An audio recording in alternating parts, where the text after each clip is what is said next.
بسم الله الرحمن الرحيم إن الحمد لله نحمده ونستعينه ونستغفره ونعوذ بالله من شرور أنفسنا ومن سيئات أعمالنا من يهدي الله فلا مضل له ومن يضلل فلا هادي له وأشهد أن لا إله إلا الله وحده لا شريك له وأشهد أن محمدا عبده ورسوله صلى الله وسلم عليه وعلى آله وصحبه وسلم تسليما مزيدا. وبعد، يقول الله سبحانه وتعالى: يا أيها الذين آمنوا اتقوا الله حق تقاته ولا تموتن إلا وأنتم مسلمون. يا أيها الذين آمنوا اتقوا الله وقولوا قولا سديدا يصلح لكم أعمالكم ويغفر لكم ذنوبكم ومن يطع الله ورسوله فقد فاز فوزا عظيما. أما بعد، فإن أصدق الحديث كتاب الله وخير الهدي هدي محمد صلى الله عليه وسلم وشر الأمور محدثاتها وكل محدثة بدعة وكل بدعة ضلالة وكل ضلالة في النار أعاذنا الله وإياكم منها. All praise due to Allah subhanahu wa ta'ala, the most merciful, the most compassionate. We seek His help and we ask for His forgiveness. And we bear witness that there is no deity worthy of worship beside Allah subhanahu wa ta'ala, alone without associating any partners to Him. And we bear witness that He has fulfilled the message and He has guided the ummah. And we bear witness that Prophet Muhammad ﷺ is His servant and messenger sent to mankind to guide them. And we bear witness that He has fulfilled the message and He has guided the ummah and He has shown them the truth. Whoever stays on it, then he will be successful, and whoever goes astray, then he will be regretful. I ask Allah subhanahu wa ta'ala to make us of those who are successful. Allahumma ameen. And furthermore, Allah subhanahu wa ta'ala says in the Quran as a reminder for the believers: O who you believe, fear Allah subhanahu wa ta'ala the best of fear, and do not die except as Muslims. We ask Allah subhanahu wa ta'ala to make us of those who die upon Islam and die upon Tawheed. Allahumma ameen. And furthermore, know, my dear respected brothers and sisters, that the best speech is the speech of Allah subhanahu wa ta'ala, which is the Quran. And the best guidance is the guidance of Prophet Muhammad sallallahu alayhi wasallam. And know that every newly invented matter in the religion is an innovation, and every innovation is a misguidance, and every misguidance leads to the hellfire. I ask Allah subhanahu wa ta'ala that He protects us and you and the Muslimin from the hellfire. Allahumma ameen. And I would like to give you the greeting of the people of Jannah and the greeting of the Muslims, which is Assalamu alaikum wa rahmatullahi wa barakatuh. And peace and blessing and mercy of Allah subhanahu wa ta'ala may be upon you with His permission. And I ask Allah subhanahu wa ta'ala to reward you for your patience. I know it has been probably 3 weeks or so as we took a break, and as the brothers have mentioned to you, probably it was due to us traveling abroad back home for a family emergency. So I would like from you to forgive us for taking that long break and to accept our apology. Barakallahu feekum. And also we would like to thank our dear Sheikh and Ustadh Dr. Muhammad Aqib, may Allah reward him, who has covered a lesson or two for us whilst we are away. So we ask Allah subhanahu wa ta'ala to reward him and to bless him and to increase him in knowledge for his effort. And the Sheikh Hafidahullah, Sheikh Dr. Muhammad Aqib, may Allah bless him, has covered the rest of the Arkanul Imaan and the pillars of Imaan. And inshallah we would suffice with what he has mentioned, as he, with Allah's permission, Allah blessed him with more knowledge than us, and he's our teacher. So we would suffice with what he has taught. May Allah subhanahu wa ta'ala bless him and increase him in knowledge and reward him and us, and make us of those who always follow the haqq until we die. And inshallah now, as mentioned in the poster, after we spoke about Tawheed and Aqeeda, and after we spoke about the pillars of Iman in some sort of detail, we mentioned that we will speak after that and we will come to the subject of nullifiers of Tawheed and nullifiers of Iman. Nullifiers of Tawheed and nullifiers Iman. So we spoke about Tawheed and we spoke about Iman in general, and we spoke about the pillars of Iman And after that, inshallah, now we will start with the pillars that nullify, or the things that nullify Tawheed and Iman, which is opposite. And it's good to know what is the opposite of something that is good, as we mentioned in the beginning of our series. That it's good to know the evil, and it's good to know the opposite of something, so you can be wary of it, and you be careful not to fall into it. So you have knowledge and insight into something that is opposite to the truth and opposite to the guidance, so you know not to fall into it, and you know what is in front of you, so you become avoiding what comes in front of you. And from the things that we take, inshallah, from the pillars of Iman, we can, or the nullifiers of Iman and nullifiers of Tawheed, we can summarize it into 3 nullifiers and 3 things that nullify Iman. The first is shirk, and also the second is kufr, and also nifaq. Shirk, associating partners with Allah subhanahu wa ta'ala. Kufr is disbelief in Allah subhanahu wa ta'ala. And nifaq, hypocrisy, which we will come and explain each one of them if Allah subhanahu wa ta'ala gives us the ability to do so. And then we're going to take some scenarios of shirk and kufr and nifaq and speak about some of the matters that can branch from these things. The first, inshallah, the first from the 3 nullifiers of Iman and Tawheed, which we will take, is kufr. So I will make it slightly a little bit interactive, inshallah, and I would like to take some of your knowledge and understand what you may understand of the word kufr. So I'd like to ask you, what is kufr? Does anybody know what is kufr? And does anybody know a definition of kufr? And maybe even an example of kufr as well, just so we can have an idea, and so we don't make the brothers go to sleep. Now, go ahead, inshallah. Disbelief in the oneness of Allah. Now, barakallahu feek, a general definition you could say is disbelief in the oneness of Allah subhanahu wa ta'ala. Shirk, idol worshipping.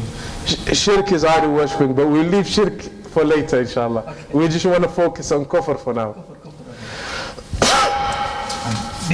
I don't want to take you in too deep. نعم تفضل. No, that's okay.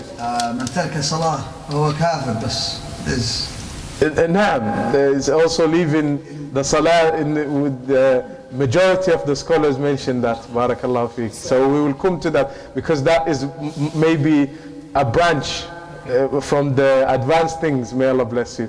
Yeah, نعم, Allah يحفظك, barakallahu fiqh. Sheikh, Yeah. it's something you know that is truth. It's truth, but you are just disbelieving. You are just hiding from something. So this is in general. Nah. This is a kufr. So hiding, what you mentioned in terms of hiding, this is a very good definition, which we will come to it, inshallah. Brother at the back, tafadhal. Yes, brother, riba. Riba. Okay, it kind of falls, maybe we could say, we will leave that as a branch from the things that we will speak about later on, inshallah. Not believing amantu billahi wa malaikatihi wa kutubihi wa rasulihi wal yawmil akhir wal qadri wa khayri wa sharrihi min Allah ta'ala wal ba'as ba'da al-maut. Any one of them. So opposing that. Yeah. In a general sense as well, yes, this could be a definition. Opposing the pillars of Iman or opposing Iman. That's right, yeah. Which is the definition, the Islamic definition of kufr. It is to oppose Iman. Now, الخروج عن ملة الإسلام as well, and denying Allah subhanahu wa ta'ala. نعم, عدم الإيمان بالله سبحانه وتعالى ونكران الله سبحانه وتعالى. نعم, anybody else? So yes. Believing in all prophets. نعم, from the pillars of Iman. So to deny any of the pillars of Iman, or to deny Iman in general, in Allah subhanahu wa ta'ala, and any of the 6 pillars of Iman, this will classify as kufr as well. So we mentioned from before our way of learning something, and when we define something, is that we said we're going to define it linguistically, or try our best to define it linguistically, or the meaning of this word generally in a general Arabic sense, and Islamically, what does it mean specifically in the terms that we are learning in regards to Islamic studies. And kufr, as the scholars of linguistics mention, lughatan, it is at-taghtiyatu was-satr, is to cover, like the brother, may Allah reward him here mentioned, is to hide and to cover something. And in a sense it sounds like cover as well in English. Kufr is like cover in English. And to be honest, these English people, they've been stealing so many Arabic words for us. I probably can assume, and Allah knows best, I'm not sure, but maybe they even took this word from us. It's not strange, they have taken many Arabic words from us, and they put it in their language, and they just move the accents around and they make it into English. But kufr, it is a taghtiyatu was-satr in its linguistic meaning and general meaning. It is to hide and to conceal something, and it is to hide and to conceal the truth, and to hide and to conceal Iman and belief in Allah subhanahu wa ta'ala, and knowing that sometimes it is knowing the truth and sometimes without even knowing the truth, but it's hiding the Iman and hiding what Allah subhanahu wa ta'ala has made the people upon. Because we said كل ابن آدم يولد على الفطرة, as it came in, or as كما قال النبي صلى الله عليه وسلم, as what the Prophet صلى الله عليه وسلم have said in a hadith, we mentioned it before, that every single son of Adam is created upon fitra, pure nature, which is to know that Allah subhanahu wa ta'ala is the only Lord deserving in worship. And then the Prophet ﷺ explained, he said that his family are the ones who make him Christian, or they make him Jew, or they make him a worshipper of fire. And the Prophet ﷺ didn't say make him Muslim, because the originality of the mankind is Islam. The originality of mankind is Islam, which is to believe in Allah subhanahu wa ta'ala. So al-kufru lughatan huwa at-taghtiyatu was-satr, is to cover and to hide and to conceal. Wal-kufru wa ma'na al-kufru shar'an, and the meaning of kufr in the Islamic Sharia and Islamic terminology, it means huwa ضد al-iman, is to oppose Iman and to oppose the pillars of Iman, as the brothers have mentioned as well. This is the simple, small definition of kufr, and we would suffice with them. And lil-kufri naw'an, kufr has two types. Kufr has two types, and this belief has two types. Kufrun akbar mukhrijun min al-millah, wa kufrun asghar la yukhriju min al-millah. Major kufr that removes a person or its doer from the fold of Islam, and small or minor kufr that doesn't remove the person from the fold of Islam. As for kufr that removes a person out of the folder of Islam, then that in itself divides into categories, which we will take now.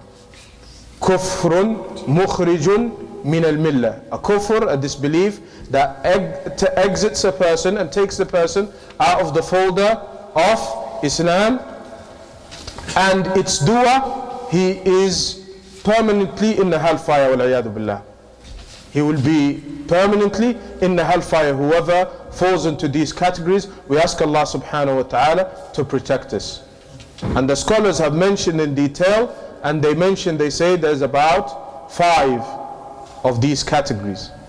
5 categories of disbelief that take a person out of the fold of Islam, and whoever does it, yukhalladu fi an-nar, he will be permanently in the hellfire, everlasting, wal-iyadu billah.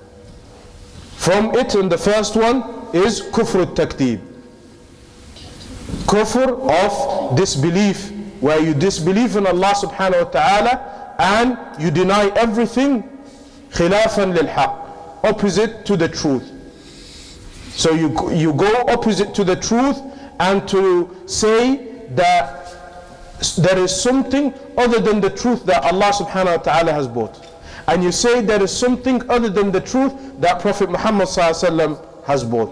As came in Surah Al-Ankabut, Ayah 68, where Allah subhanahu wa ta'ala says, after أعوذ بالله من الشيطان الرجيم ومن أظلم ممن افترى على الله كذبا أو كذب بالحق لما جاء أليس في جهنم مثوى للكافرين.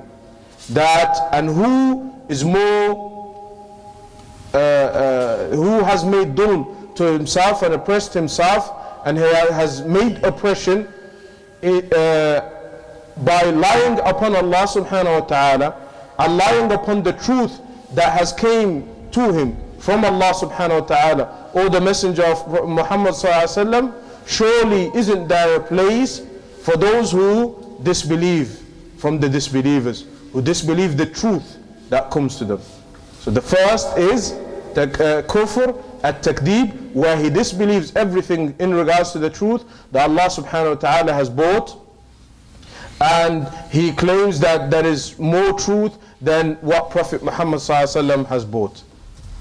As for the second category of the kufr that is mukhrijun min al-millah, that takes a person out of the fold of Islam, then it is called kufr istikbar or kufr iba ma'a al-istikbar wa ma'a al-tasdiq aydan. That it is kufr where he is arrogant but he believes slightly. Kufr with arrogance and slight belief. And that is, he says and he admits that what Prophet Muhammad ﷺ has brought has came with is the truth from Allah subhanahu wa ta'ala. But he denies it by being arrogant. And this is an example to who? He knows the truth, but he denies it by becoming arrogant. Like who? There's an example of that. Naam? Abu Talib. No. There's more better example than all of these. He knows the truth from Allah subhanahu wa ta'ala, and he knows the truth, but he denies by arrogancy. He denies it by arrogancy. Fir'aun. No. Fir'aun denied everything. Afwan, what was the question? The kufru iba wa istikbar ma'a tasdiq, where it is to deny, to believe that the truth that Prophet Muhammad ﷺ came with is from Allah, and to believe that Allah subhanahu wa ta'ala came with the religion of truth. But at the same time, he's arrogant and he doesn't want to do it. He becomes arrogant about it. Shaitan, ahsan Allah ilayk. Shaitan knows the truth. Shaitan is one of the creation of Allah subhanahu wa ta'ala that knows most about Allah subhanahu wa ta'ala. I was going to come out with people of Ahl Quran who don't accept the Sunnah. Well, that's another category. We'll leave it at another time, inshallah. We don't want to go into that, inshallah. Barakallahu feekum. But the better example and the best example for this is Shaitan, Iblis. He knew the truth, but he denied when Allah subhanahu wa ta'ala commanded him to prostrate Adam as a sign of respect. He denied it by arrogancy. And he said, خَلَقْتَنِي مِن نَارٍ وَخَلَقْتَهُ مِن طِينٍ. He thought the arrogancy that he is better than Adam alayhi salam. He said, you created me from fire and you created him from clay. And that's why Allah subhanahu wa ta'ala, as a evidence and example for this, as it came in Surah Baqarah, Ayah 34, Allah subhanahu wa ta'ala says, وَإِذْ قُلْنَا لِلْمَلَائِكَةِ اسجدوا لآدم فسجدوا إلا إبليس أبى واستكبر وكان من الكافرين. He denied and he didn't want to, and he became arrogant, and this is the problem. He became arrogant, and therefore Allah subhanahu wa ta'ala, he said وكان من الكافرين, so he's classified as a kafir. So upon this ayah, we use this as evidence as one of the divisions of kufr that takes the person outside or out of the fold of Islam, as they say. So it is kufr iba wa istikbar, or kufr of denying but knowing the truth at the same time, and denying by arrogancy, having arrogancy. And subhanallah, there is element of truth because he believes in the truth, but he doesn't want to do it out of arrogancy. Wal-'ubiyadu billah. And this will take a person out of the fold of Islam, like what happened to Shaitan, wal-'iyadu billah. And then from the third categories of kufr that takes a person out of the fold of Islam is kufr shak, kufr of doubt. Having doubt that, and being hesitant in a sense, that what the truth that Allah subhanahu wa ta'ala has brought and what Prophet Muhammad sallallahu alayhi wa sallam came with, he has doubts about it. Is it true or is it not? And he's hesitant. He's saying, is this true or is it not? And this is called kufru shirkin wa dhan, as some of the scholars categorize it. And this example, as came in Surah Al-Kahf, about when the story of the two people, and one went to his garden and he kept on mentioning and saying, he says, I don't think that the hour will happen. And he kept on denying the hour. And we'll mention the ayah as in Surah Al-Kahf in ayah 35. After A'udhu Billahi Minash Shaitanir Rajeem, where Allah subhanahu wa ta'ala says, وَدَخَلَ جَنَّتَهُ وَهُوَ ظَالِمٌ لِنَفْسِهِ. And the man, from the story of the two people of the garden, the story of the two people of the garden as it called in some books. And the man entered his garden and he oppressed himself. قَالَ مَا أَظُنُّ أَن تَبِيدَ هَذِهِ أَبَدًا. He said, this garden of mine will never ever perish, and it will never ever get destroyed. وَمَا أَظُنُّ السَّاعَةَ قَائِمَةً وَلَئِنْ رُدِدْتُ إِلَىٰ رَبِّي لَأَجِدَنَّ خَيْرًا مِنْهَا مُنْقَلَبًا. And he said, and I don't think the hour will happen. And he denied it. And he has doubt. He said, وَمَا أَظُنُّ, there is doubt. And he goes, I don't think the hour will happen. He denied the hour by doubting it. قال له صاحبه وهو يحاوره أكفرت بالذي خلقك من تراب ثم من نطفة ثم سواك رجلا. The true believing friend, he said to him, you disbelieve in Allah subhanahu wa ta'ala. Because he doubted, he said to him, you disbelieve. So therefore this is evidence to show that the shirk and disbelief of doubting, because you're not fully believing in the truth, you're doubting it, this classified as kufr as well. And the ayah says, his friend says to him, you disbelieve in the one who, and he talks to him and he said to him, you disbelieve in the one who created you from clay or from soil, and then from a nutfa, a little morsel of flesh, and then after that created you a man. لَكِنَّهُ اللَّهُ رَبِّي وَلَا أُشْرِكُ بِرَبِّ أَحَدًا. But he is my Lord Allah subhanahu wa ta'ala, and I do not associate any partners with Allah subhanahu wa ta'ala. And after that, from the fourth types of kufr is kufr i'rad. Is kufr where he objects and doesn't do the things that are in Islam. He denies it. Kufr i'rad. He denies the religion, and he denies working and acting upon the religion. And it is to leave the truth which is in front of him, and not to act upon it, or not to learn it, or not to even ask about it. And this, as it came in Surah Al-Ahqaf, ayah 3, where Allah subhanahu wa ta'ala says, وَالَّذِينَ كَفَرُوا عَمَّا أُنذِرُوا مُعْرِضُونَ. And those who believe about what they've been told and what they've been warned, they are rejectors.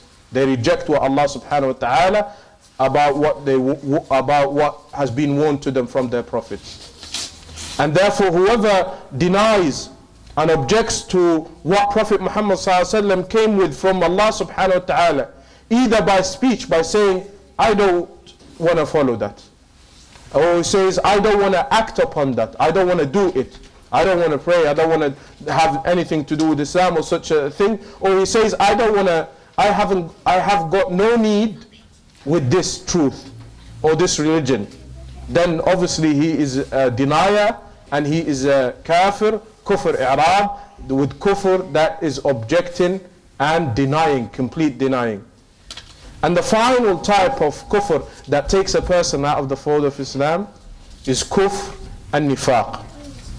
Kufr of hypocrisy, which is to show that he follows the guidance of Prophet Muhammad sallallahu alaihi wasallam and what Prophet Muhammad sallallahu alaihi wasallam came with, but with rejecting it and hating it with his heart. To follow it, but reject it and hate it with his heart. Allah subhanahu wa ta'ala says about those in Surah Al-Munafiqun, more evidence do you want more than that? The surah itself is called Surah Al-Munafiqun. In ayah number 3, ذَلِكَ بِأَنَّهُمْ آمَنُوا ثُمَّ كَفَرُوا فَطُبِعَ عَلَى قُلُوبِهِمْ فَهُمْ لَا يَفْقَهُونَ.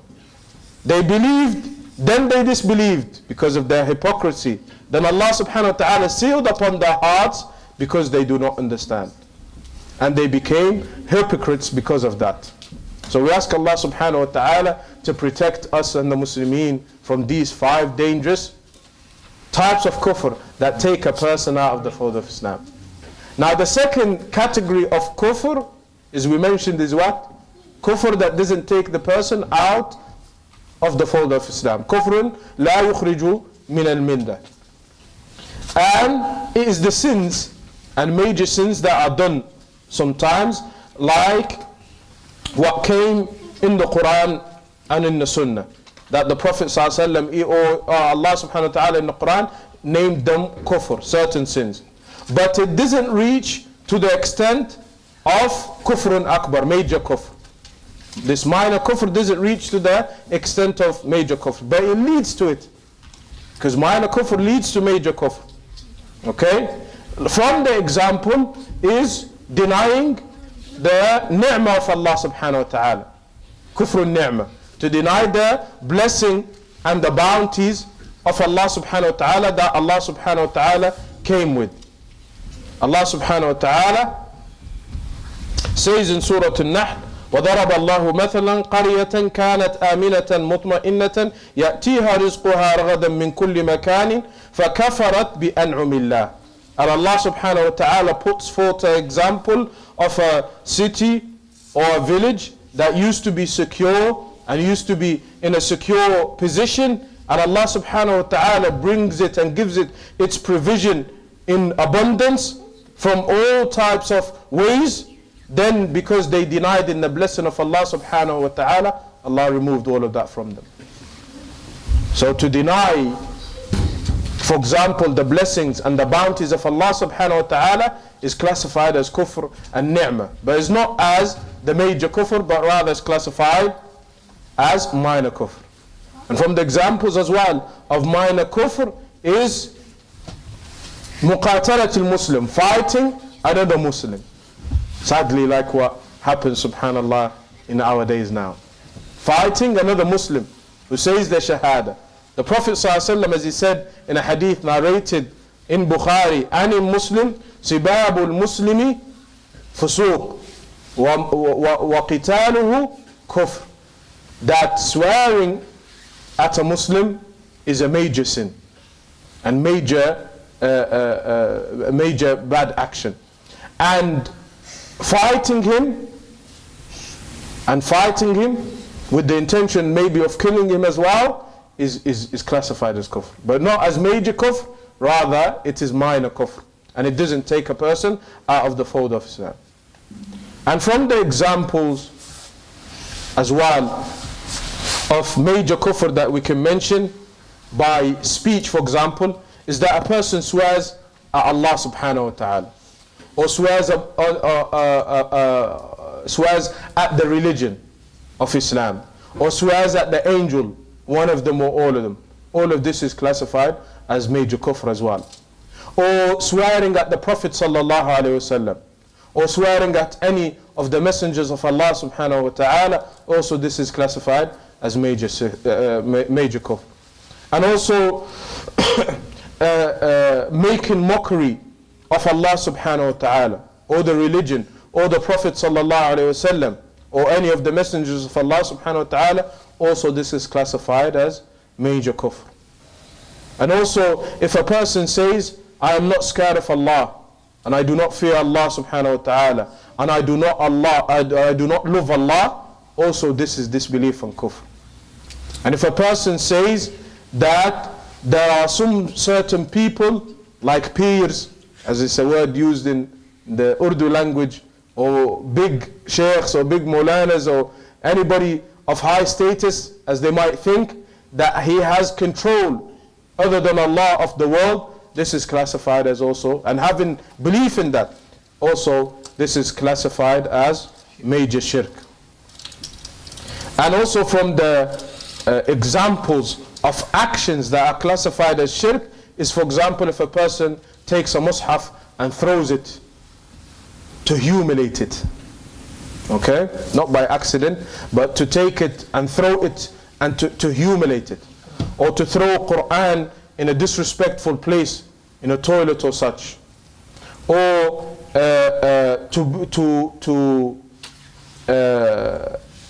believe that somebody, to believe that there is laws better than the laws of Allah subhanahu wa ta'ala. Or as well, to act with sihr and to do sihr and to learn sihr and to teach sihr as well. This is classified as actions. They are actions of kufr wal-iyadu billah. We ask Allah subhanahu wa ta'ala that He protects us from all of these types. Allahumma ameen. So this is in regards to shirk. This is in regards to, kufr.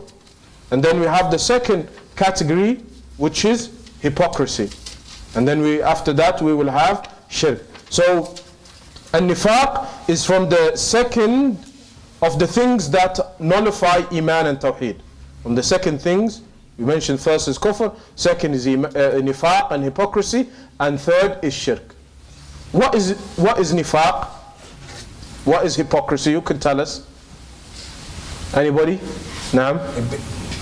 He believes the Islam and everything, but he doesn't have it in his heart.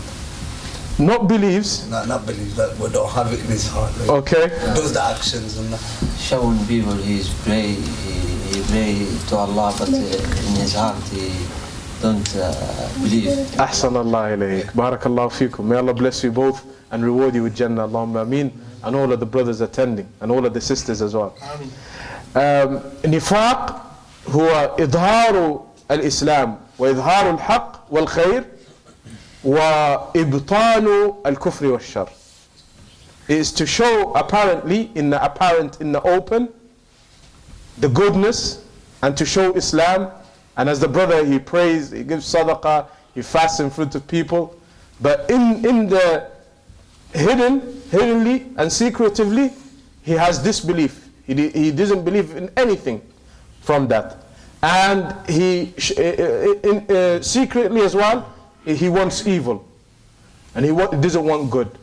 So on the apparent he shows good, but secretly he shows the hidden. And he shows evil. And he wants evil. Or he shows Islam, and obviously inside he hates it and he dislikes it. And Allah subhanahu wa ta'ala says about these people, as in Surah At-Tawbah, that إِنَّ الْمُنَافِقِينَ هُمُ الْفَاسِقُونَ, that those who are hypocrites, they are the most people that will exit the Sharia. They خارجون عن الشريعة. They come out of Sharia completely. They come out of the fold of Islam as well. Rather, they are worse than the kuffar. The munafiqun are worse than the kuffar, as Allah subhanahu wa ta'ala says about them in Surah An-Nisa, إِنَّ الْمُنَافِقِينَ فِي الدَّرَكِ الْأَسْفَلِ مِنَ النَّارِ. فِي الدَّرْكِ الْأَسْفَلِ مِنَ النَّارِ. That the hypocrites are in the lowest, deepest levels of the hellfire, wal-'iyadu billah. May Allah protect us. The hypocrites are worse than the kuffar, worse than the kafirin. And that's why Allah subhanahu wa ta'ala put them in that category, because they show the truth, but inside the heart they haven't got nothing to do with the truth. Worse than the kuffar. The kuffar are to your face, as they say. They show it. They don't care. The kafir is on the open, he does it. He doesn't mind. But the munafiq, he shows the truth, but inside or hiddenly and secretly, he doesn't want the truth. And he denies the truth and he hates the truth. And nifaq is of two types, as the scholars mentioned. Nifaqun amali wa nifaqun i'tiqadi. Hypocrisy in aqeeda and in belief, and hypocrisy by action and in actions. And the nifaq of aqeeda, nifaq al-i'tiqadi, nifaq of aqeeda, nifaq in aqeeda, hypocrisy in aqeeda is one of the most dangerous types, and where it is the person, and it is the general idea of nifaq, where the person shows Islam and shows the truth, but inside and hiddenly and secretively he wants kufr. And obviously this type of nifaq and hypocrisy takes the person out of the fold of Islam completely, without any doubt. And that's why Allah subhanahu wa ta'ala said about them, as we mentioned in Surah An-Nisa, ayah 145, that إِنَّ الْمُنَافِقِينَ فِي الدَّرْكِ الْأَسْفَلِ مِنَ النَّارِ, that they are in the lowest, deepest depths of the hellfire, وَالْعِيَاذُ بِاللَّهِ. And from its example is, for example, a person, he hates something that the Prophet ﷺ came with, like salah, zakah, hajj, or any of the pillars of Islam, or any of the actions and the commands that Allah subhanahu wa ta'ala has brought in the religion, or the Prophet ﷺ told us to do. He might do it openly, but he hates it completely. And from its example is that, for example, he becomes happy and joyful when the disbelievers beat the believers, or they become powerful over the believers. And if the Muslims are weak, or they are beaten in such a way, in a battle or any way, he becomes excited and he becomes happy. He loves them over the Muslims. He loves the disbelievers over the believers. And also is that, for example, he becomes saddened, the opposite of that, he becomes sad and he gets saddened when the mushrikeen, or those associate partners of Allah, the disbelievers, they become lost. And he gets sad when the Muslims win over the disbelievers. All of these are some examples of nifaq fil i'tiqad, or nifaq al-i'tiqadi, the nifaq of aqeeda. In aqeeda, this is very dangerous. This is the core of nifaq. As a nifaq al-amali, nifaq in action, then it is to act upon an action that is classified as nifaq, and to classify as an action from the munafiqeen, but it doesn't reach to the level of kufr and disbelief. And this will also mean that there is a slight piece of Iman still in his heart. Slight piece of Iman is still in his heart. And obviously this will not take a person outside or out of the fold of Islam.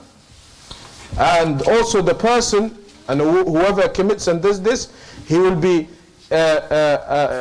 have Iman, but he will have weakness and deficiency in Iman, and he will have traits of nifaq. And this came in the hadith of the Prophet ﷺ, as narrated in Sahih Bukhari and Muslim, where the Prophet ﷺ, he said, ayatul munafiqi thalath, idha hadatha kadib, idha haddatha kadib, wa idha wa'ada akhlaf, wa idha tumina khan. 3 traits that if he does them action wise, then he has traits of hypocrisy with it. If he says a speech, and if he speaks, he lies in his speech. And if he was given something to look after it, he breaks that trustness. And if he promises something, he breaks that promise. And therefore the Prophet ﷺ, he mentions that these three traits, if he does them on purpose, then obviously he's classified as a weak believer, and at the same time he will have traits of nifaq. We ask Allah subhanahu wa ta'ala to protect us from that. But at the same time, we said it doesn't take a person out of the fold of Islam. And obviously nifaq and hypocrisy, it has severe repercussions upon the person and upon communities as well. Very dangerous, because it will, if he commits nifaq that is major, and nifaq in i'tiqad, nifaq in aqeeda and belief, then obviously it takes him out of the fold of Islam. And obviously his position will be in the lowest and deepest levels of the hellfire.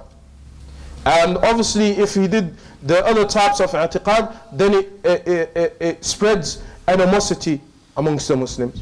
it spreads lack of trustness amongst the Muslims. And it could even, if he lies a lot, or if he is not trustworthy, people won't trust him anymore, and people might hate him as well. If he promised that he will look after something and he breaks that trustworthiness, people will hate him obviously as well. And therefore, we ask Allah subhanahu wa ta'ala to protect us from all types of nifaq. Allahumma ameen. And then finally, from the third from the third category of the categories of nullifiers of Iman and Shirk, it is Shirk. Nullifiers of Iman, and Tawheed, it is Shirk. So we have Kufr, and we have Nifaq, and now we're going to take Shirk. So who can tell us what is Shirk? We spoke about Kufr, we spoke about which is disbelief, we spoke about Nifaq, which is hypocrisy, and now we are in Shirk. Now, making partners with Allah. Making partners with Allah. Okay. Same? Nobody has any other different explanations or examples? Idol worshipping. Idol worshipping, barakallahu fiqh, as you mentioned at the beginning. Naam. So shirk هو صرف شيء من أنواع العبادة لغير الله أو مساواة المخلوق مع الخالق. The shirk is two definitions and two things. First, it is to do a type of ibadah other than Allah. Any ibadas that only should be for Allah, it is done to other than Allah. Or to make an equivalent and to say that there is somebody from the creation that is equal to Allah subhanahu wa ta'ala. And obviously, without any doubt, this is impossible. As Allah subhanahu wa ta'ala says in regards to making an equivalency with Allah subhanahu wa ta'ala to His creation, an ayah that there is no doubt about it. لَيْسَ كَمِثْلِهِ شَيْءٍ وَهُوَ السَّمِيعُ الْبَصِيرُ. Allah subhanahu wa ta'ala, there is no equal to Him. And as it came, a third of the Quran, a surah that is equivalent to the third of the Quran, which is it? What is it? Surah Al-Ikhlas. And from its name is called Ikhlas, sincerity to Allah subhanahu wa ta'ala. قُلْ هُوَ اللَّهُ أَحَدٌ. Say Allah subhanahu wa ta'ala is the one that is, Allah subhanahu wa ta'ala is the one. Allahu Samad, Allah subhanahu wa ta'ala is the eternal. Lam yalid wa lam yulad. He doesn't have children and He doesn't have parents. وَلَمْ يَكُنْ لَهُ كُفُوًا أَحَدٌ. And there is nobody equal to Allah subhanahu wa ta'ala. There's nothing equal to Allah subhanahu wa ta'ala. This is an ayah that from the reasons of its revelation is that the mushrikeen at the time of Prophet Muhammad sallallahu alaihi wasallam, they came and asked him and they said to him, describe to us your Lord. They thought that Allah subhanahu wa ta'ala, and they obviously taken a mockery of the Prophet ﷺ and Allah. They thought it wasn't true. They thought it was like their statues. وَالْعِيَاذُ بِاللَّهِ. تَعَالَى اللَّهِ عَمَّا يَصِفُونَ. Allah subhanahu wa ta'ala is more high in status like what they describe. And therefore Surah Al-Ikhlas is called Ikhlas because the matter of the deeds are accepted by two things. Any deed and any ibadah, any type of worship is accepted if there is two conditions with it. Ikhlas and mutaba'ah. That any action and any ibadah that a person wants to do or is about to do, he has to follow two conditions. Ikhlas to Allah subhanahu wa ta'ala, that this ibadah has to be sincerely and purely and solely for Allah subhanahu wa ta'ala and nobody else. And if this ibadah is done to anybody other than Allah, then this is shirk. And the second from the conditions of actions being accepted is that it has to have mutaba'ah in Nabi sallallahu alaihi wasallam, fellowship to the Prophet sallallahu alaihi wasallam, that this action has to be in the guidance and the sunnah of the Prophet sallallahu alaihi wasallam. So therefore, Shirk is associating partners with Allah subhanahu wa ta'ala, or equivalency, making equivalency with the creation to the creator, Allah subhanahu wa ta'ala. And it's very important to understand shirk and to study it.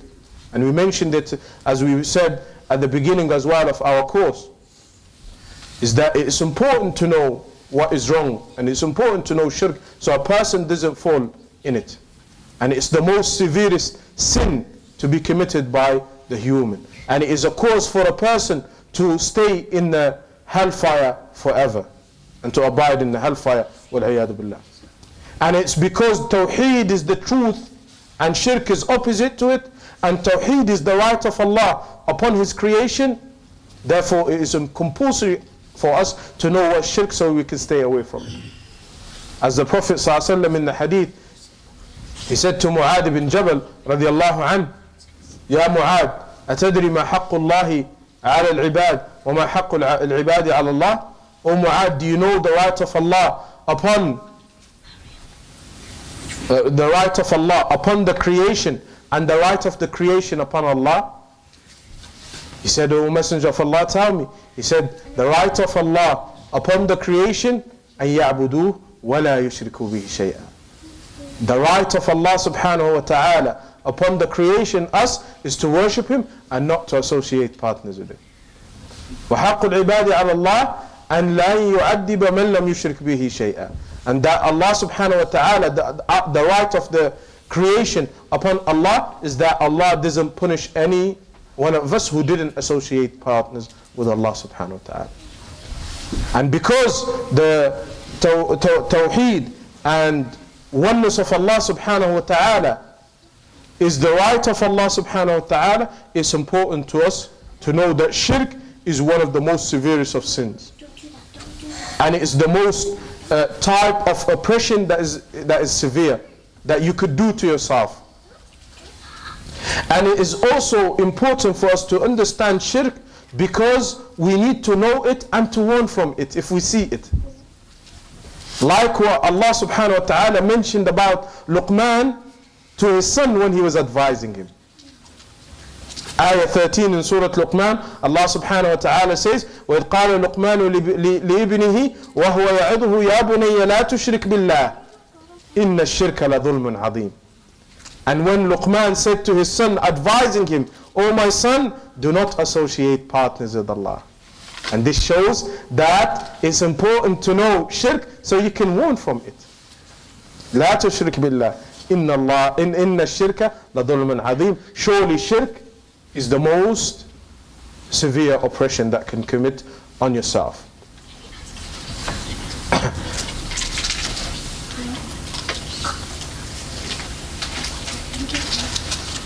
And also shirk,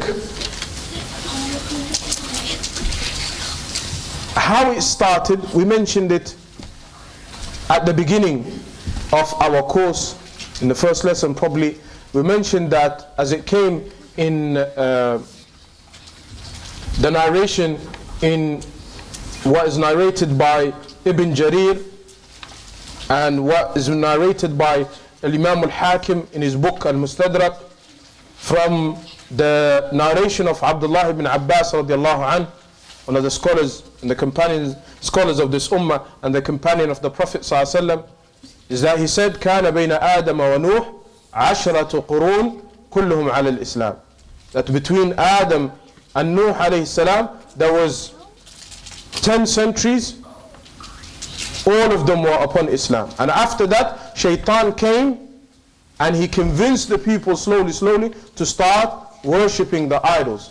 And it was started slowly by making the pious people, the good people, slowly raising their status until he made them statues and gods. Shaitan doesn't come to you and says to you, Ukfur, disbelief right there and then. No. Yati bit-tadrij. Shaitan comes slowly. Shaitan comes slowly in steps. And he misguides the people. And Shaitan never comes and says disbelief and do this major. This is his goal. So slowly he advises you to do things. It might start swearing at Islam and Allah. You might denying salah, and slowly until he takes you to kufr completely, and denying of Allah subhanahu wa ta'ala. These are from the tricks and traps of shaitan. We ask Allah subhanahu wa ta'ala to protect us. Also, for example, shaitan would never, for example, for the sisters, just to use as example, he never can come to a sister and say to her, for example, denying Allah subhanahu wa ta'ala straight away. But how we'll start is by misguiding her, or trying to fill her brain with misguidance. Slowly, take off the hijab. Go to this place, go to that place, speak to this guy, speak to that guy, and until major sins are committed, and then it will lead to kufr and disbelief. And therefore, a person has to be careful and understand the difference and the opposite to tawheed and the opposite to iman from shirk and kufr, so he can protect himself and one from it as well, and so he does not fall on it. And therefore, upon that, we say that shirk has two categories: major shirk and minor shirk. Shirkun akbar or shirkun asghar. As for shirkul akbar, which is obviously the general meaning of shirk, which is to have any other ibadat towards anything other than Allah subhanahu wa ta'ala, to make a ibadah to anything other than Allah subhanahu wa ta'ala, like fearing anything other than Allah subhanahu wa ta'ala, and believing that somebody has provision other than Allah subhanahu wa ta'ala, and has sustenance other than Allah subhanahu wa ta'ala, and somebody can harm and protect other than Allah subhanahu wa ta'ala, and loving a love that only should be for Allah to something other than Allah subhanahu wa ta'ala, and sacrificing for other than Allah subhanahu wa ta'ala, and glorifying something like how Allah subhanahu wa ta'ala should be glorified, but for other than Allah subhanahu wa ta'ala, and making dua to anything other than Allah subhanahu wa ta'ala, and obeying like the obeying that should be done for Allah to something other than Allah subhanahu wa ta'ala. Any of these, or something that revolves around this, meaning done for anything other than Allah subhanahu wa ta'ala from terms of ibadah, any ibadah done for other than Allah subhanahu wa ta'ala, then obviously classified as shirkun akbar. As is said in the Quran, قُلْ إِنَّ صَلَاتِي وَنُسُكِي وَمَحْيَايَ وَمَمَاتِي لِلَّهِ رَبِّ الْعَالَمِينَ لَا شَرِيكَ لَهُ وَبِذَلِكَ أُمِرْتُ وَأَنَا أَوَّلُ الْمُسْلِمِينَ. That my prayer, my sacrifice, the dua, fear, hope, shifa, everything, dua, sacrificing, prayer, fasting, swearing, should be only done for Allah subhanahu wa ta'ala and nothing other than Allah subhanahu wa ta'ala. And the most dangerous thing about this is that if this sin is done, then Allah subhanahu wa ta'ala does not forgive this sin. It's the most majorest of sins that Allah subhanahu wa ta'ala does not forgive. And Allah subhanahu wa ta'ala will forgive anything under that. As it came in Surah Al-Ma'idah, ayah 72, Allah subhanahu wa ta'ala says, إِنَّهُ مَن يُشْرِكْ بِاللَّهِ فَقَدْ حَرَّمَ اللَّهُ عَلَيْهِ الْجَنَّةِ وَمَأْوَاهُ النَّارِ. Anybody associate partners with Allah subhanahu wa ta'ala, Allah made Jannah haram for him, and his abode is in the hellfire. وَالْعِيَاذُ بِاللَّهِ. We ask Allah subhanahu wa ta'ala to protect us from that. And therefore, the second and the final type of shirk is shirkun asghar, small shirk, which is opposite to major shirk, like riya, showing off when doing a ibadah, when doing an action of ibadah. And it doesn't take a person out of the fold of Islam like the first type, but it makes his iman and it makes his tawheed weaker and less than the truth. But it also, as we mentioned in kufr, the small leads to the big, meaning that the small and minor shirk leads to major shirk. So a person has to be careful. Because when he does ibadah and riyah comes, he's slightly showing off and putting a little bit of that ibadah to the person that is showing off. He's praying normally. Then a person comes in and he prays nicely and he slows in his salah and he beautifies his play. And he didn't do it when he was by himself. But only when a person came and only when a person see him. A person, for example, can donate in the donation box without somebody seeing him. But he's like, and he coughs and he makes a noise and he laughs and just try to get the attention of the people so they can say, MashaAllah, look at this person, he's rich, he's spending for the sake of Allah. So a person has to be careful from these dangerous types. And swearing other than Allah as well is classified as minor shirk, as it came in the hadith of the Prophet ﷺ, Man halafa bi ghayri Allah faqad ashrak. Alaykum salam wa rahmatullahi wa barakatuh. Whoever denies by other than Allah, then he has committed shirk. But no major shirk, minor shirk. And anybody that wears ta'weez, as some people call it, or an amulet, or some type of thing that is, they think there's protection in it as well. من علق تميمة فقد أشرك as well. Whoever wears them type of ta'weez and stuff like that, then he has committed shirk. So a person has to be careful because he's putting his trust and his protection in that little amulet. And there is equivalence to that in our time that people overlook. Not like sometimes a person doesn't have to clearly put an amulet around his leg, but do you know sometimes people hang a CD of the Quran in his car. Or he hangs an ayah of Ayatul Kursi in his car. He doesn't read it for himself to protect it, which is the true reality, but he puts it in the car, so he thinks the car is protected. Some people might put a whole Quran in the dashboard as protection, and all of that is wrong and classified as from these types. Inshallah, after Salah, we will explain a little bit of scenarios that could be classified as kufr or shirk or nifaq. We ask Allah subhanahu wa ta'ala to protect us from all of that. If there is any mistake, then it's from me and the shaitan. And Allah and His Prophet and His religion are clear from that. سبحانك اللهم وبحمدك أشهد أن لا إله إلا أنت أستغفرك وأتوب إليك وصلى الله وسلم على سيدنا محمد وعلى آله وصحبه وسلم وبارك الله فيك. بسم الله الرحمن الرحيم. الحمد لله والصلاة والسلام على رسول الله وعلى آله وصحبه ومن والاه ومن استنى بسنته واقتفى أثره واتبع هداه. وبعد, we will continue inshallah with finalizing this week's subject, which is nullifiers of Imaan and Tawheed.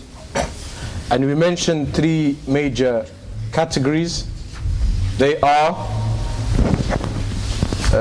shirk, associating partners with Allah, nifaq, hypocrisy, and kufr, disbelief in Allah subhanahu wa ta'ala. And we mentioned some of example of each and its categories. And now inshallah quickly we're just going to pass through bullet points, as they say, some of the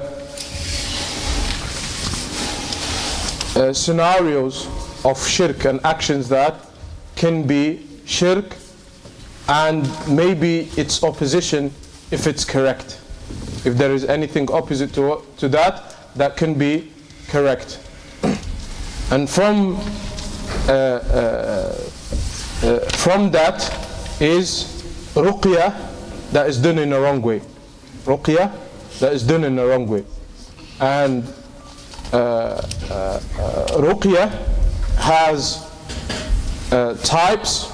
The first type is ruqya mashru'a, permissible ruqya, and the second type is ruqya mamnu'a, which is impermissible and prohibited ruqya. And ruqya, which is something that is said from speech and from du'as from the Quran and the Sunnah, if it's mashru'a and permissible, that is said to an ill person to protect them and to cure them from certain things. And ruqya, if it is free from shirk, it is read to an ill person, for example, something from the Quran and mentioning the names of Allah subhanahu wa ta'ala and His attributes. This is obviously permissible, and the Prophet ﷺ used to do it even to his family. And it has conditions, obviously, as the scholars mention, that as the Prophet ﷺ used to do to his family, for example, is that he would take his right hand and he used to protect and make isti'adah with Allah subhanahu wa ta'ala and seek refuge and protection with Allah subhanahu wa ta'ala, and take his right hand and put it on the ill place of a person, and he used to say, Allahumma rabban nas idhib al-ba's ishfi anta shafi la shifa'an illa shifa'uk shifa'an la yughadiru saqama. Which a dua, he says, O the Lord of the people, remove the harm and cure. You're the one who has cure and you're the curer. There is no cure except your cure. And cure with a cure that takes all pains and takes all calamities. As the hadith narrated in Sahih Bukhari. Allahumma rabban nas idhib al-ba's ishfi anta shafi la shifa'an illa shifa'uk shifa'an la yughadiru saqama. This is what the Prophet ﷺ, as an example, he used to do to make ruqya to some of his family, as the hadith narrated by Aisha that we just mentioned. And he used to mention some of the ayat in the Quran, and he agreed with such a thing. In the story that came in Sahih Muslim from the authority of Abi Sa'id al-Khudri radiallahu anh, that him and about 30 companions went in an expedition, meaning to check places without the Prophet sallallahu alaihi wasallam, because there's two types of battles and expedition. Ones where the Prophet sallallahu alaihi wasallam would go and he would become the leader, and ones where he would send other companions. And this is the companion Abu Sa'id al-Khudri, and 30 other companions went with him. And they came past an Arabian place and a village of some kind and a place of some kind, and they requested from them to guest them, and they didn't. So the Sahaba left. And then one of the people from the village, he came running to them and he said to them, is there anybody of you that can make ruqya? Because they had it even in the time of Jahiliyyah and before Islam, because they used to do it with wrong things and wrong speeches, and they used to seek refuge and protection with their idols and statues. So Abu Sa'id al-Khudri, he said, yes, I can, but we're not going to do so because you didn't guest us. So he said, we will give you anything. And then Abu Sa'id al-Khudri radiallahu anh agreed that they will take a sheep for each companion. So 30 sheep or so. Then Abu Sa'id al-Khudri radiallahu anh went into the prince or the emir who has been afflicted with this calamity, which is that he has been bitten by some sort of an insect or scorpion or something that has poison in it. He has been stung by something poisonous.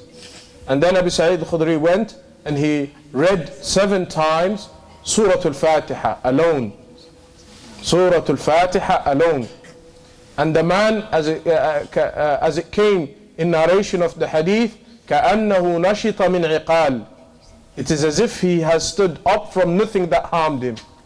And it is as if he stood up from something that was tying him down really, really hard, and he stood up like there's nothing wrong with him. And therefore Surah Al-Fatiha is one of the best ways of ruqya. And it is one of the most powerful tools of shifa, with the permission of Allah subhanahu wa ta'ala. Because the shifa lies with Allah subhanahu wa ta'ala, and these are tools that Allah subhanahu wa ta'ala has put for us to use. But with believing that this surah and this ayat and this ruqya will have effect, and that the curer is Allah subhanahu wa ta'ala, as mentioned in the dua of the Prophet sallallahu alaihi wasallam. وَاشْفِ أَنْتَ الشَّافِ لَا شِفَاءً إِلَّا شِفَاءٌ. And cure, you're the one who cures, and you're the one who gives shifa. Because there is no cure and shifa except your shifa, which is Allah subhanahu wa ta'ala shifa. And therefore, a person as well has to be careful. Nowadays there are loads of people that claim to do ruqya, and they haven't got the slightest, or they haven't got a clue of what they're doing. And it can be noticed even by a general person. He doesn't have to be knowledgeable. He says things that have nothing to do with the Quran or the Sunnah. Focus always on the ayat from the Quran and the hadith of the Prophet sallallahu alayhi wasallam, and stay away from ar-ruqya al-mamnu'a, which takes us into the next type of ruqya, which is they seek protection from jinns and shaitans and anything other than Allah subhanahu wa ta'ala. And they use names, and names of jinns and names of angels and names of prophets and names of pious people, like some people do in the name of Abdul Qadir Jilani or something like that. This is ruqya mamnu'a, and it's haram, and it's impermissible, and it's classified as what? Shirk. What type? This is a shirk. No, shirk akbar. This type will classify as shirk akbar, major shirk. Associating. Naam, you're associating partners with Allah, and you're making dua to anything other than Allah to put shifa. And the shifa is a tool, or shifa is something only for Allah subhanahu wa ta'ala. And from the things as well, which we mentioned before salah, is tama'im and tamima. Is tama'im and tamima, or as it's called in some cultures, ta'weez. And some type of amulet that is hanged.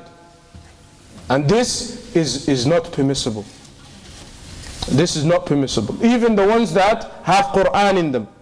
Some scholars, the ones they say that only have Quran, it's okay to use, but that is, we say, is a weak view with respect to what they have mentioned. Because they assume that because it has Quran, it could benefit. But that's not the reality. The true benefit in the Quran is the reading of it, is pronouncing it, is saying it. Not by hanging it, or putting it in a shelf, or putting it in a car to take protection from it. And therefore, the hadith of the Prophet ﷺ that is narrated in Musnad Imam Ahmad, the book of Imam Ahmad, and narrated by Al-Hakim in his book Al-Mustadrak, is a clear guidance for us in regards to these tama'im. Where the Prophet ﷺ said, Man ta'allaqa tamimatan faqad ashrak. Whoever hangs a tamima, then he has committed shirk. We ask Allah subhanahu wa ta'ala to protect us from that. And the other type of tama'im is the one that does not have Quran. They might have an ayah or two, and that's about it, just to trick the people. But then you see the numbers, you see a triangle, you see weird writings, calligraphy. You will probably see hieroglyphic like the ones that the Egyptians used to write on their pyramids. And these could be names of jinns and names of, as we've said, prophets as well, and weird names just to come close to these jinns and get the power of these jinns and try to get the jinns to do these things. And all of this is haram. And you have to be careful, and you have to be aware on a lot of these things. It is haram, completely haram. And it's classified as shirk as well. But this will be classified as well as shirk because the hadith of the Prophet ﷺ, he said, whoever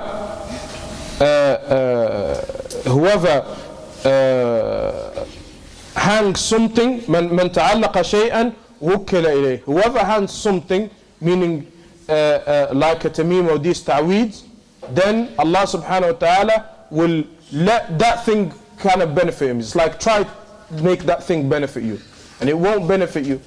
There is no even Quran in it. At least the scholars who mention that the tamima that has Quran, there's slight benefit in it. These guys went astray completely, and they bought ones without Quran and with names of jinns and weird things and weird writings and numbers, and all of these you could tell when you open them, and sometimes they put things in them. So therefore, a person's stance towards ruqya is that he has to be careful he goes to. The best ruqya is done on himself. That's the sunnah of the Prophet ﷺ. Rather, there came a hadith that the Prophet ﷺ mentioned that there will be 70,000 people that will enter Jannah without accountancy, without hisab. They won't get accounted. Who are they? They're the ones who la yastarqun. They don't request ruqya. They don't request ruqya. Even though it's permissible, but they don't request it. Because their full belief is with Allah subhanahu wa ta'ala. So the best thing is to do it yourself and to go with the guidance of Prophet Muhammad sallallahu alaihi wasallam and to do ruqya yourself. And inshallah, as agreed with the brothers of the masjid, may Allah reward them, and the committee of the masjid, inshallah, one of the few courses that we're going to do bidnillah from the series of the courses and the lessons we might do, inshallah, it will be specifically about ruqya, if Allah wills. And we will bring some evidences and hadith and guidances from the Quran and the Sunnah in regards to this. So a person has to be careful from these things that are done wrong and look at the Quran and the Sunnah and only stick to what is true and authentic from these. And the best ruqya, as we mentioned, is to the ruqya of oneself. If there is need and necessity, extreme need and necessity, somebody that's really ill, somebody that is maybe possessed and couldn't be helped, then maybe you go to somebody that is trustworthy and somebody that has been known in the community as trustworthy, and he's been recognized by other teachers and other people of knowledge to say this person is a person of trustworthiness and he knows what he's doing in regards to ruqya, and then they might help you. Otherwise, the best ruqya is the ruqya of the self, to read the Quran on oneself. نزل من القرآن ما هو شفاء ورحمة للمؤمنين. That we reveal from the Quran what is shifa. The whole Quran is shifa for the believer. And the du'as of the Prophet sallallahu alaihi wasallam in regards to that are many. If Allah subhanahu wa ta'ala gives us the ability to follow it, then we will follow it. Finally, inshallah, from the things that also we have to be careful and can branch from the branches of shirk is to go to trees and stones and specific places and seek barakah and blessing, or think that there is certain blessing in going to these places. And that is not permissible and that is not allowed, to go to places and certain things and go and stones, or to go to people that is alive and dead and to request blessing and barakah from them, as what is done nowadays, then this is haram and this is shirk and it's not permissible. The barakah is only with Allah subhanahu wa ta'ala. And the example of this is what, like the Sahaba said at the time of Prophet Muhammad sallallahu alaihi wasallam, when they were going with the Prophet sallallahu alaihi wasallam one day, and they passed a tree that the mushrikeen and the kuffar used to use this tree as a blessing. They think that this tree has blessing, barakah, and they use it for tabarruk. They think there's blessing in it, and they would hang their swords so their swords can get barakah as well. So the companions, they said to the Prophet ﷺ, اجعل لنا أنوات ذات أنوات كما لهم ذات أنوات. As the hadith mentioned in Sunan al-Tirmidhi, give us and make for us a tree that we can seek barakah from it like they have, meaning the mushrikeen and the kuffar. The Prophet ﷺ, in anger and surprise, he said, Allahu Akbar, ذلك السنن. He said, Allahu Akbar, Allah is greater than all of this. This is what is expected. Because meaning that the people of Bani Israel, the Jews, when they came and they said to Musa alayhi salam to do something similar. When they went past disbelievers at that time, the people of Bani Israel said to Musa alayhi salam, اجعل لنا آلهة كما لهم آلهة, اجعل لنا إله كما لهم إله. Make for us a God like they have a God. So the Prophet ﷺ, he said, إنها السنن. This is like what happened to those who are before you, and you're saying like what those who are from the disbelievers said before you. You have to be careful. It's very dangerous. So the barakah is only with Allah subhanahu wa ta'ala, and there is no barakah with other than Allah subhanahu wa ta'ala at all. And also from the things that can be branched off as dangerous and classified as shirkiyat is those who claim they have knowledge of the unseen, ilm al-ghayb. And the ayah that cancels all of this is as it came in Surah An-Naml, ayah 65, where Allah subhanahu wa ta'ala says, قُلْ لَا يَعْلَمُ مَنْ فِي السَّمَاوَاتِ وَالْأَرْضَ الْغَيْبَ إِلَّا اللَّهِ. Say that nobody in the whole of the heavens and the earth, including the angel, including Muhammad sallallahu alayhi wasallam, except Allah subhanahu wa ta'ala. Only Allah subhanahu wa ta'ala knows unseen. A person might trick you from those who commit bid'ah and innovations and have wrong aqeeda, and they say, but Muhammad sallallahu alayhi wasallam knew certain things. And the Prophet ﷺ knew certain things from the unseen by the revelation of Allah subhanahu wa ta'ala. وَمَا يَنْطِقُ عَنِ الْهَوَىٰ إِنْ هُوَ إِلَّا وَحْيٌ يُوحَىٰ. A revelation revealed to him alayhi salatu wasalam. That's the only true answer for it. Nobody knows the unseen. So they say to you, Maulana this, or Pir this, or Sheikh this, or that guy, or this guy who's a pious and this knows the ghaib. This is unbelievable.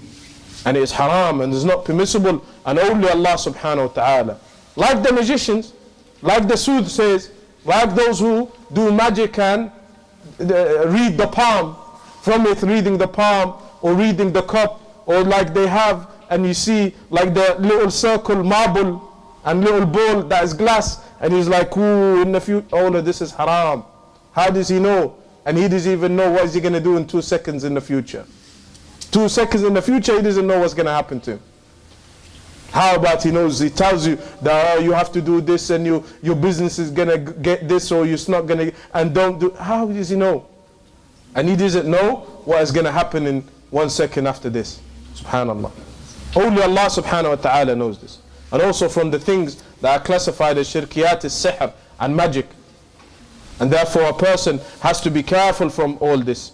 And that's why Allah subhanahu wa ta'ala in the Quran says, وَلَكِنَّ الشَّيَاطِينَ كَفَرُوا يُعَلِّمُونَ النَّاسَ السِّحْرَ. The shayateen disbelieve because they teach people sihr. And therefore the ruling of sihr and doing it is major kufr. And it takes a person out of the fold of Islam and Aqeeda. And the Islamic ruling for that is known to us. Is killing the magician.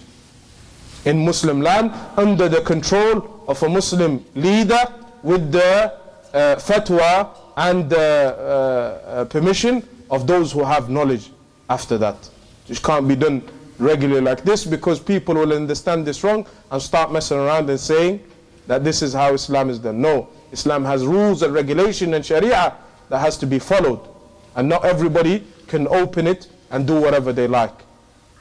And the final thing, as we mentioned, from the things that are classified as dangerous and we have to be careful from them as well, is horoscopes and those that they write in the newspaper that tells you if you're a Scorpion you're this, or if you're this you're that, or for example if you're Scorpion today you'll have a nice day, or today you're this. All of this is haram. The ones in the newspaper and the internet and everything, horoscopes and all these types of things that tell you the future, and all of these are haram. And also from them as well is tanjim. Anything is linked to the nujum, anything that is linked to the stars. And they say to you, for example, if you're that star, or that star says you're going to have good year, or this star or that, all of this is not permissible. Rather, it came in a hadith Qudsi that is mentioned in came in a hadith Qudsi that is mentioned in Sahih Bukhari and Muslim, that Allah subhanahu wa ta'ala, and hadith Qudsi means mentioned by Allah subhanahu wa ta'ala, the Most High, that Allah subhanahu wa ta'ala says, people from my servant woke up believing in me, and some woke up disbelieving in me. As for those who say that we have been given the rain with the permission of Allah and His mercy, then they have believed with me, and they have disbelieved in the planets. And those who say we have been given the rain by this star, or the permission of that star, because this star did this, or that star did that, and this planet did this, then they have disbelieved in me, and they have believed in the planets. And therefore this hadith shows the dangerousness of believing in all of these things. Horoscopes and stars and all of that, and anything along those lines is permissible impermissible for us to come anywhere near it. And as the Prophet ﷺ said in hadith, Man ata arraf aw kahin, whoever came to soothsayer, or these people that use all of these, or read the cup, or read your hand and read your palm, or you see it. And subhanallah, from the most dangerous of things now, we have to be careful, and we end with this, barakallahu feekum, is that to extent that is sent to your post. Who has received one of those that say, go to Shaykh, and they call him a Shaykh, wal-'iyadu billah, and he has nothing to do with that. A Shaykh this, and he will do, and he will tell you, and if you have a problem with your wife, and there is a hand, and there is a palm, and stuff like that, and there is an eye. We have to be careful. These things are falling into our house without our control. We have to be careful of these things. That's why the Prophet ﷺ, he said, whoever goes to a soothsayer or a magician or any of these things and believes him, فَقَدْ كَفَرَ بِمَا أُنزِلَ عَلَى مُحَمَّدٍ. He has disbelieved with what has been revealed upon Prophet Muhammad ﷺ. And in narration, whoever goes to them but doesn't disbelieve them, his salah is not accepted for 40 days. And this will go slowly to what the brother said. If a person's salah is not accepted, or if a person doesn't pray, then they also, as majority of the scholars, classify him as a disbeliever. So we ask Allah subhanahu wa ta'ala to keep us on the haqq, and to keep us on the truth, and to keep us always people of tawheed, and to live upon tawheed, and to always have tawheed in our elements and in our life, and to die upon tawheed, and to die upon shahada, and to protect us from shirk and nifaq and kufr. Allahumma ameen. We ask Allah subhanahu wa ta'ala to make us people of Imaan, and we ask Allah subhanahu wa ta'ala to make us of those who die upon Imaan, and to have Imaan in our life. And we ask Allah subhanahu wa ta'ala أن يرينا الحق حقا ويرزقنا اتباعه, to show us the truth is the truth, and to make us follow it. And ويرينا الباطل باطلا ويرزقنا اجتنابه, and to show us the falsehood in front of our eyes, clear falsehood, so we can be given the ability to stay away from it. Allahumma ameen. Sallallahu wasallam ala Sayyidina Muhammad wa ala alihi wa sahbihi wa sallam. Until our next time, until our meeting. Assalamu alaikum wa rahmatullahi wa barakatuh. Wa jazakumullah khair. We ask Allah subhanahu wa ta'ala to bless you and to reward you all. Barakallahu feekum.